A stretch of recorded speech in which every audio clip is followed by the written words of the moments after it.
नमस्कार, आप सभी का बहुत बहुत स्वागत है आपके अपने चैनल ज्ञानोदय में। तो जैसा कि आप सभी लोग जानते हैं कि हम सभी जो है एक सीरीज़ कर रहे हैं इम्पोर्टेंट प्रश्न की। और हिंदी यूजीसी नेट का जो एग्ज़ाम है उसकी डेट जो है वो 13 नवंबर जो आ चुकी है, डिक्लेयर हो चुकी है। तो उसी में अगर उसी की बात करें तो हम सिलेबस के हिसाब से क्वेश्चंस को करते जा रहे हैं। और सबसे पहले जो आपका नेट का सिलेबस है उसमें पहली जो यूनिट है उसमें हिंदी भाषा और उसका विकास के अंतर्गत हिंदी की ऐतिहासिक पृष्ठभूमि, प्राचीन भारतीय आर्य भाषाएं, मध्यकालीन भारतीय आर्य भाषाएं, पाली, प्राकृत और सेनी, अपभ्रंश, अवहट्ट, ये सब दे रखी हैं। पुरानी हिंदी से संबंध, तो ये सारी चीज़ें जो दे रखी हैं तो इसके प्रश्न मैं आपको एक एक करके पढ़ा रही हूँ। तो पिछले वीडियो में मैंने आपको अपभ्रंश से संबंधित यानी प्राचीन भारतीय आर्य भाषाओं से संबंधित कुछ प्रश्न करवाए थे। अब इसका भाग 6, पिछली बार भाग 5 था, तो इस बार मैं भाग 6 आपके लिए लेकर आई हूँ। तो चलते हैं प्रश्नों की ओर। और अगर चैनल को सब्सक्राइब नहीं किया है तो प्लीज़ सब्सक्राइब कर लीजिए और लाइक कीजिए, मुझे कमेंट ज़रूर कीजिए, ठीक है। और अगर कराए गए प्रश्नों की पीडीएफ अगर आप चाहते हैं, अगर आप पीडीएफ लेना चाहते हैं तो या फिर आप क्वेश्चंस को करना चाहते हैं तो आप टेलीग्राम चैनल से, मेरे टेलीग्राम ग्रुप से भी जुड़ सकते हैं, जिसका डिस्क्रिप्शन बॉक्स में आपको लिंक मिल जाएगा, ठीक है। तो देख सकते हैं आप मेरे वीडियो के नीचे डिस्क्रिप्शन बॉक्स में। चलिए तो आगे चलते हैं। 21 क्वेश्चन जो है हमारा वो है कि पुरानी हिंदी नामकरण किसने किया, ठीक है। पुरानी हिंदी जो नामकरण किया था वो वास्तव में किसके द्वारा किया गया था? चंदन शर्मा गुलेरी, धीरेन्द्र वर्मा, उदयनारायण तिवारी या बाबूराम सक्सेना।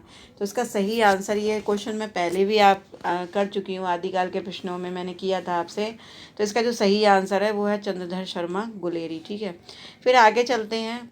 फिर है संदेश राशक किसकी रचना है, ठीक है। तो संदेश राशक ये सभी को पता है। संदेश राशक ये अर्धमाणकी या फिर अब्दुल रहमान भी इनको बोलते हैं, इनकी लिखी हुई है।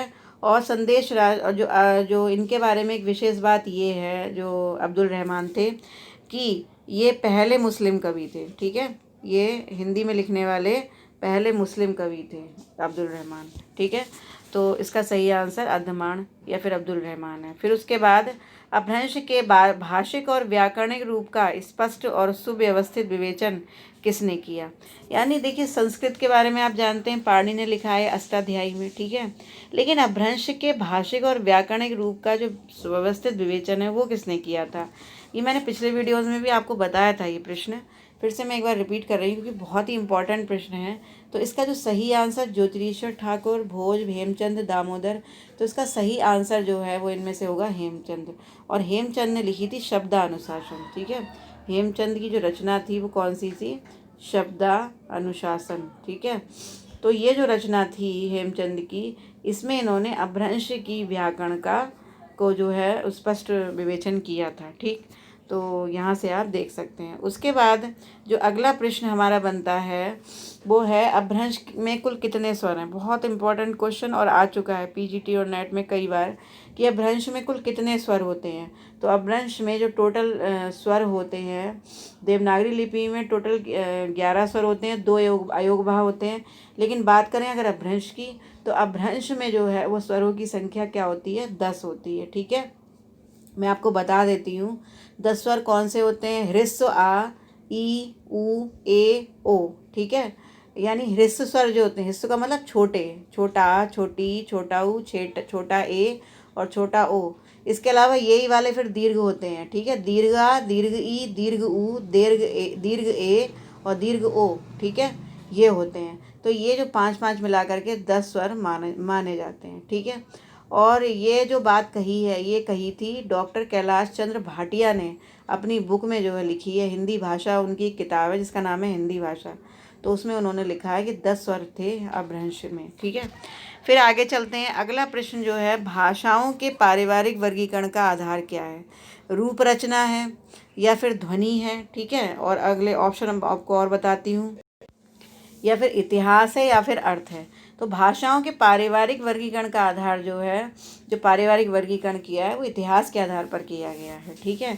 जैसा कि मैंने आपको पारिवारिक वर्गीकरण करके दिखाया भी है, अगर आप मेरा प्लेलिस्ट में जाकर देखेंगे हिंदी भाषा की, के इतिहास की, तो उसमें बताया है कि कैसे इतिहास को आधार मान करके भाषाओं का पारिवारिक वर्गीकरण किया गया। ठीक है। फिर है पुष्पदंत किस शताब्दी के कवि थे। तो पुष्पदंत किस शताब्दी के कवि थे, तो वास्तव में 8वीं 9वीं 10वीं और 11वीं, तो ये 10वीं शताब्दी कवि थे। अगर आपने मेरा ये वीडियो देख रखा है जिसमें मैंने आपको आदिकाल के सभी कवियों की ट्रिक के साथ रचनाकाल मैंने आपको याद करवाए हैं, तो अगर नहीं देखा है तो प्लीज़ उसको आप देख लीजिए। आपको आदिकाल के जितने भी कवि हैं सभी के रचनाकाल आपको ट्रिक से याद हो जाएंगे। ठीक है। आप देख सकते हैं जा कर के, मैंने ये जो ट्रिक्स हैं आदिकाल की मेरी प्लेलिस्ट में आपको मिल जाएंगी। तो पुष्पदंत जो थे वो 10वीं शताब्दी के थे। फिर है पौमचर्य किसकी रचना है। तो पौमचर्य जो है अभी मैं जस्ट बता चुकी हूँ आपको पहले भी, ये स्वयंभू की रचना है। ठीक है। क्योंकि स्वयंभू यानी अपभ्रंश के वाल्मीकि कहे जाते हैं, अपभ्रंश के प्रथम कवि भी कहे जाते हैं। तो स्वयंभू ने कौन सी रचना लिखी थी, पौमचर्य। ठीक है। प्रथम राम काव्य था इनका। फिर उसके बाद आगे चलते हैं, पहाड़ी हिंदी उपभाषा का विकास अपभ्रंश के किस रूप में होता है। तो देखिए पहाड़ी जो है वो वास्तव में कौन से अपभ्रंश से उपजी है, ये है खस अपभ्रंश। ठीक है। इसका भी वीडियो आप मेरा देख सकते हैं जो कि मैंने आपको दे रखा है, मैप से मैंने आपको बताया है कि कौन सा अपभ्रंश किस भाषा से कौन सी भाषा किस अपभ्रंश से उसका उदय हुआ है। और अगर आप ट्रिक्स देखना चाहते हैं तो ट्रिक्स का भी वीडियो मैंने आपको दे रखा है कि किस तरह से आप कौन से अपभ्रंश से उदय हुई है कौन सी भाषा, तो इसको भी आप ट्रिक से याद कर सकते हैं। अगर आप मेरे वीडियोस पर जाएं और देखें तो आपको पता चल जाएगा। उसके बाद फिर आगे चलते हैं। फिर है प्राकृत सर्वस्व में अपभ्रंश के कितने भेदों का उल्लेख किया गया है। तो देखिए अपभ्रंश के प्राकृत सर्वस्व में अपभ्रंश के कितने भेद बताए गए हैं, 2, 3, 4 या 5। तो इसका जो सही आंसर है वो है 3। ठीक है। प्राकृत सर्वस्व जो है, जो एक रचना है, ये इसमें मार्कंडेय, ये पहली बात तो ये समझ लीजिए कि प्राकृत सर्वस्व लिखी किसने थी, ये मार्कंडेय ने लिखी थी। ठीक है।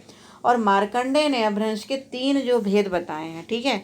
एक का नाम है नागर और एक का नाम है उपनागर। ठीक है, उपनागर। और तीसरा जो भेद है वो है ब्रांचण। ठीक है। तो इन्होंने 3 भेद बताए हैं मार्कंडेय जी ने। तो नागर जो है ये गुजरात से संबंधित है, उपनागर राजस्थानी से संबंधित है और ब्रांचण जो है वो पंजाबी से संबंधित है। ठीक है। तो 3 भेद जो हैं वो बता रखे हैं प्राकृत सर्वस्व ने मार्कंडेय जी ने। ठीक है। उसके बाद जो अगला प्रश्न है उसकी ओर चलते हैं। स्वयंभू ने अपनी रामायण में अपभ्रंश के लिए किस शब्द का प्रयोग किया है, किस शब्द का उल्लेख किया है। ठीक है। स्वयंभू ने जो रामायण लिखी थी अपनी पौमचर्यु, तो इसमें उन्होंने किस शब्द का प्रयोग किया है अपभ्रंश के लिए। तो वास्तव में जो स्वयंभू थे उन्होंने अपभ्रंश की जगह किस शब्द का प्रयोग किया है, अवहत्थ शब्द का प्रयोग किया है। बहुत अच्छा प्रश्न है। फिर आगे चलते हैं, महाकवि कालिदास के किस ग्रंथ में अपभ्रंश के कुछ छंद मिलते हैं। ये भी बहुत अच्छा प्रश्न है। तो कालिदास ने कौन सा ग्रंथ लिखा था जिसमें अपभ्रंश के छंद मिलते हैं। तो इसका जो सही आंसर है, ऑप्शन हम देखते हैं। ऑप्शन है रघुवंशम, विक्रम उर्वशीयम, मेघदूतम या अभिज्ञान शाकुंतलम। तो इसका जो सही आंसर है वो है विक्रम उर्वशीयम। ठीक है। तो विक्रम उर्वशीयम में अपभ्रंश के कुछ छंद देखने को मिलते हैं। फिर है इसके बाद सूची 1 और सूची 2 को सुमेलित कीजिए। ठीक है। चलते हैं, हम करते हैं। देखिए सुमेलित, करकंड चर्यु किसकी रचना है। करकंड चर्यु आदि पुराण, जम्बूस्वामी, रासा, पुष्पदंत। इस क्वेश्चन को मैं आपको पूरा दिखाती हूँ। ठीक है। तो देखिए ये प्रश्न है हमारा, ये आपको मैच करने हैं। ठीक है। करकंड चर्यु, आदि पुराण, जम्बूस्वामी, रासा और भविष्यत कहा। ठीक है। तो करकंड चर्यु किसकी रचना है, चलिए यहाँ पर देखते हैं इसका ऑप्शन कौन सा सही है, ABCD में से। तो 34 का जो ऑप्शन है वो C ठीक है। ठीक है। कैसे, देखिए A जो है हमारा करकंड चर्यु, इसके जो रचनाकार हैं वो कौन है, रैधु। ठीक है। इसके अलावा जो B ऑप्शन है यानी आदि पुराण के रचनाकार जो हैं वो पुष्पदंत हैं। ठीक है।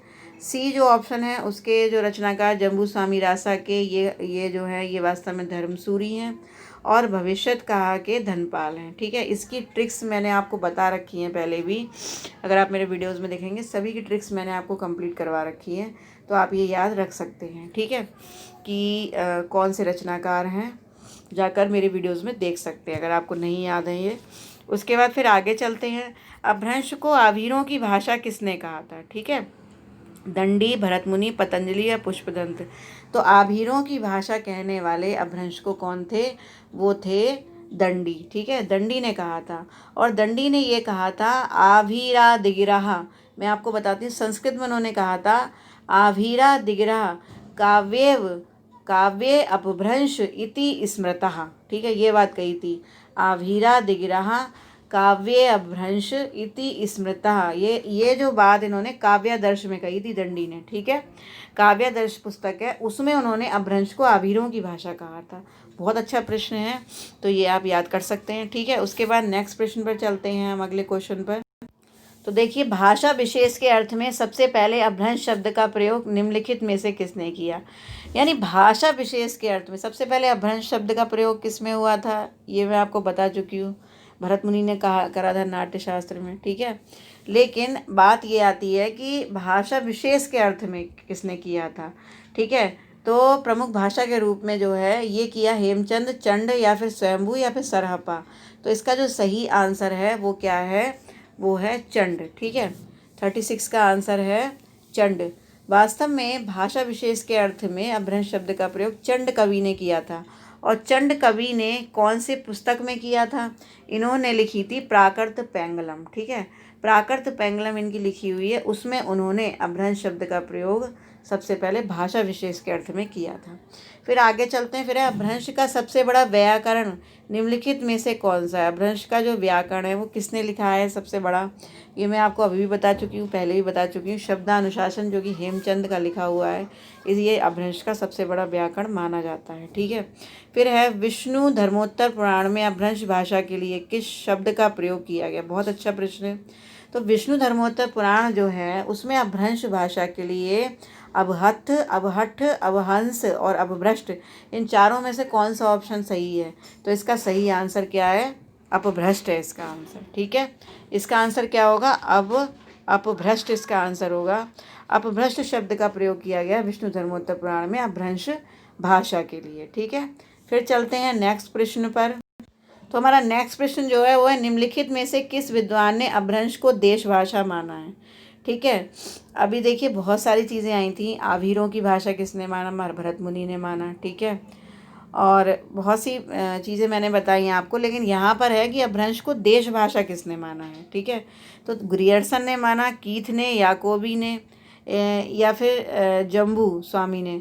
तो इसका जो सही आंसर है वो क्या होना चाहिए? ठीक है, तो इसका जो सही आंसर है वो है ग्रियर्सन। ठीक है, इसका सही आंसर क्या है वास्तव में? इसका सही आंसर है ग्रियर्सन। ग्रियर्सन ने जो है वो अपभ्रंश को देश भाषा माना था। ठीक है, बहुत अच्छा प्रश्न है। और इस तरह से एक प्रश्न और भी पूछा जाता है कि अपभ्रंश को निम्नलिखित में से कौन सी भाषा की संज्ञा नहीं दी गई है? तो उसमें देश भाषा नाम भी लिखा आता है, उसमें आभीरों की भाषा नाम भी लिखा आता है। जितने भी विद्वानों ने अलग अलग भाषाएं, उनमें से एक ऑप्शन आपका अलग होगा, तो वो आपको चुनना होता है। ये प्रश्न भी मैं आपको अगले वीडियोज़ में ज़रूर दूंगी। जो भी मैं अभी एक 3000 क्वेश्चंस की सीरीज़ आपको करवाने वाली हूँ, आज से ही स्टार्ट कर रही हूँ, उसमें मैं आपको ये प्रश्न ज़रूर बताऊँगी। बहुत अच्छा प्रश्न है। ठीक है, अब आगे चलते हैं। इसके बाद अगला प्रश्न है निम्नलिखित में से किस विद्वान ने अपभ्रंश को देश भाषा नहीं माना है? ठीक है, अभी हमने पढ़ा कि देश भाषा किसने माना? वो ग्रियर्सन ने माना था। लेकिन यहाँ ये पूछा गया किस विद्वान ने अपभ्रंश को देश भाषा नहीं माना है। ठीक है, तो पिशेल, याकोबी, भंडारकर और बुलनर।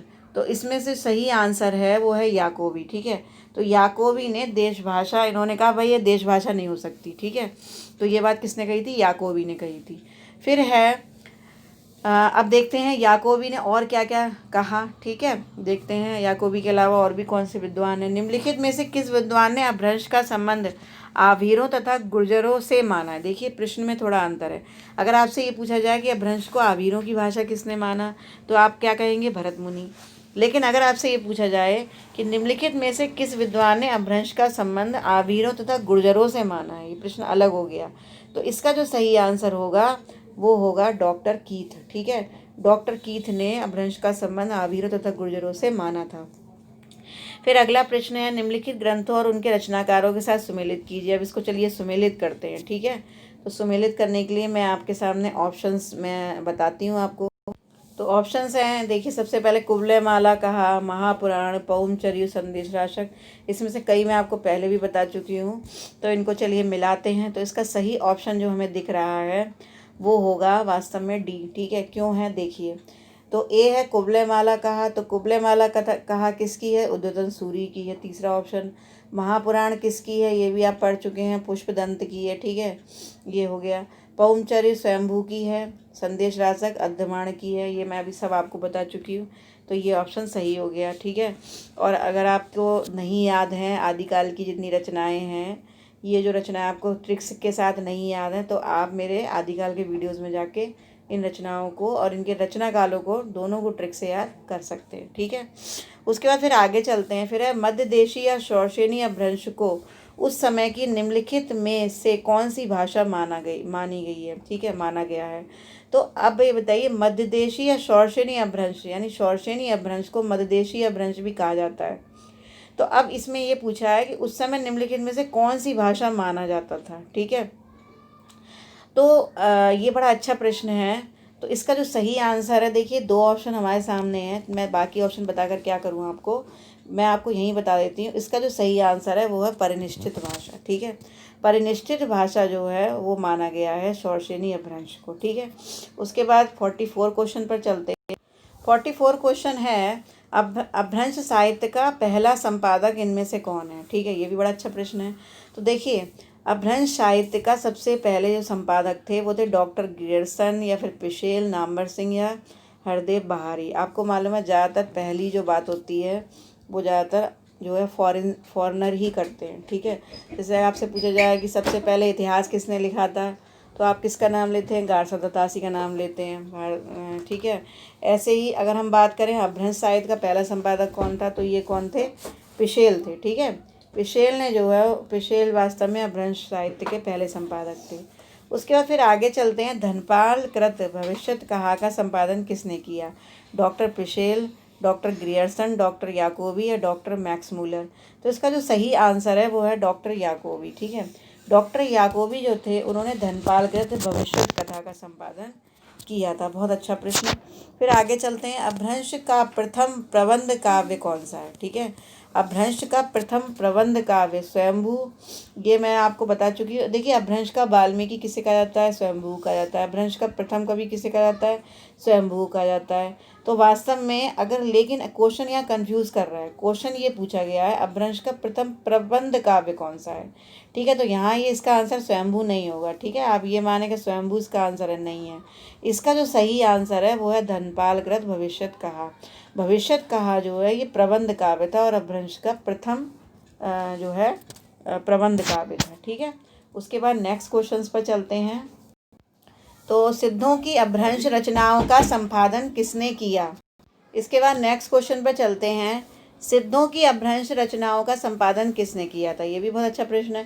तो देखिए, सिद्धों की जो अपभ्रंश की रचनाएं थी उनका जो संपादन था वो हरप्रसाद शास्त्री, पांडुरंग गुणे या फिर हीरालाल जैन, राहुल सांकृत्यायन। तो इसका जो सही आंसर है वो है हरप्रसाद शास्त्री। ठीक है, देखिए थोड़ा सा आपको ध्यान रखना होगा कि कुछ कुछ प्रश्न इसमें बहुत ही अच्छे प्रश्न हैं। ठीक है, कि संपादन पर विशेष रूप से पूछे जाते हैं प्रश्न, तो ये संपादन थोड़ा सा याद रखिएगा आप। सिद्धों की अपभ्रंश रचनाओं का संपादन किसने किया। ठीक है, इससे पहले मैं आपको अभी और भी प्रश्न बता चुकी हूँ संपादन पर आधारित, तो ये प्रश्न आप अलग से नोट करके अच्छे से याद कर लीजिएगा। ठीक है, फिर आगे चलते हैं। पौराणिक गाथाओं की जानकारी के लिए अपभ्रंश का सबसे बड़ा ग्रंथ निम्नलिखित में से कौन है। तो ऋठिरेमीचर्यु, तिसठी, महापुरुष, गुणालंकार, रायकुमारचर्यु या फिर सावय धम्म दोहा। ठीक है, तो पौराणिक कथाओं की जानकारी के लिए अपभ्रंश का सबसे बड़ा ग्रंथ जो है वो कौन सा माना जाता है। तो इसका जो सही आंसर है वास्तव में वो है ये वाला, देखिए, तिसठी, महापुरुष, गुणालंकार। ठीक है, ये वास्तव में अपभ्रंश का सबसे बड़ा ग्रंथ है। ठीक है, फिर आगे चलते हैं। देखिए, पौराणिक कथाओं की जानकारी के लिए है ये चीज़ आप ध्यान रखिएगा। ठीक है, फिर अगला क्वेश्चन है, अपभ्रंश का वाल्मीकि किसे कहा गया है। तो ये मैं आपको बार बार बता रही हूँ, स्वयंभू को ही कहा गया है। ठीक है, फिर उसके बाद अगला प्रश्न है, स्वयंभू को अपभ्रंश का कालिदास और पुष्पदंत को बहुभूति किसने कहा। अपभ्रंश का कालिदास भी कहा जाता है स्वयंभू को, अपभ्रंश का वाल्मीकि भी कहा जाता है और अपभ्रंश का कालिदास भी कहा जाता है स्वयंभू को, और पुष्पदंत को भवभूति कहा गया है। तो ये किसने कहा है, क्वेश्चन ये है कि किसने कहा है। तो इसका जो सही आंसर है वो क्या हो सकता है, देखिए राहुल सांकृत्यायन, हरप्रसाद शास्त्री, डॉक्टर बागची या डॉक्टर भयाणी। तो इसमें जो सही आंसर जो हमारा है वो है डॉक्टर भयाणी। ठीक है, डॉक्टर भयाणी जो है वो वास्तव में स्वयंभू को अपभ्रंश का कालिदास और पुष्पदंत को भवभूति किसने कहा, डॉक्टर भयाणी ने कहा था। ठीक है, तो इस तरीके से मैंने आपको कुछ प्रश्न आज करवा दिए हैं, बहुत अच्छे प्रश्न हैं। इसके आगे के प्रश्न मैं आपको नेक्स्ट भाग जो भाग 7 में आपको दूंगी। तो इस तरह से आप ये प्रश्न लगातार करते रहिए, नेट परीक्षा से संबंधित ये आपके बहुत काम आने वाले हैं। इसके अलावा मैं 3000 प्रश्नों की एक सीरीज और स्टार्ट कर रही हूँ आज से ही। ठीक है, तो उसके प्रश्न आपको पहला पार्ट आपको आज मिल जाएगा, रात तक या सुबह तक मिल जाएगा। ठीक है, तो आप इसी तरह से प्रश्नों को देखते रहिए, अपनी तैयारी करते रहिए लगातार और अच्छी अच्छी जानकारी लेते रहिए। अगर मुझे लगेगा कि इन प्रश्नों में से कुछ ऐसे प्रश्न हैं जिनमें आपको ट्रिक्स की आवश्यकता है, या अगर आपको लगता है कि मुझे किसी क्वेश्चन समझ में नहीं हो रहा, याद नहीं हो रहा, उसमें ट्रिक की ज़रूरत है, तो आप मुझे कमेंट करके बता सकते हैं। मैं आपको ट्रिक नेक्स्ट वीडियो में उसकी ज़रूर दूंगी। ठीक है, तो इसी तरह बने रहिए और आपको इसकी जो है PDF या फिर ये जो क्वेश्चंस हैं अगर आपको चाहिए तो आप टेलीग्राम से जुड़ सकते हैं, डिस्क्रिप्शन बॉक्स में जाकर लिंक के द्वारा। ठीक है, तो फिर मिलती हूँ नेक्स्ट वीडियो में। सब्सक्राइब कर लीजिए चैनल को अगर नहीं किया, और लाइक कीजिए, मुझे कमेंट ज़रूर कीजिए और इसी तरह से बने रहिए। तो फिर मिलती हूँ नेक्स्ट वीडियो में। नमस्कार।